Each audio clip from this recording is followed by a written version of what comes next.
Two mode rain shower fitting ఎలా చేయటం. Kohler company ఇది వచ్చేదానికి మనకి 29959 IN రోజ్ గోల్డ్. ఇది రెయిన్ షవర్ 2 మోడ్స్ వస్తాయి. ఫిట్టింగ్ చేస్తున్నాం. ఈ ఫిట్టింగ్ వచ్చేదానికి బ్రేక్ వైర్లు ఇలాగా క్లాంప్ ఫిట్టింగ్ చేసుకోవాలి. ఫిట్టింగ్ చేసుకుని అట్లా 4 మూలల 4 ఫిట్టింగ్ చేయాలి.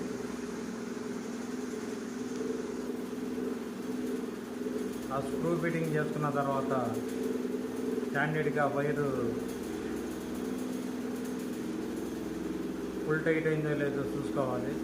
ఒకసారి గట్టిగా లాగి చూసుకుని స్టాండర్డ్గా ఉందా లేదో 4 మూలన మనకి 4 బిగియటం జరిగింది.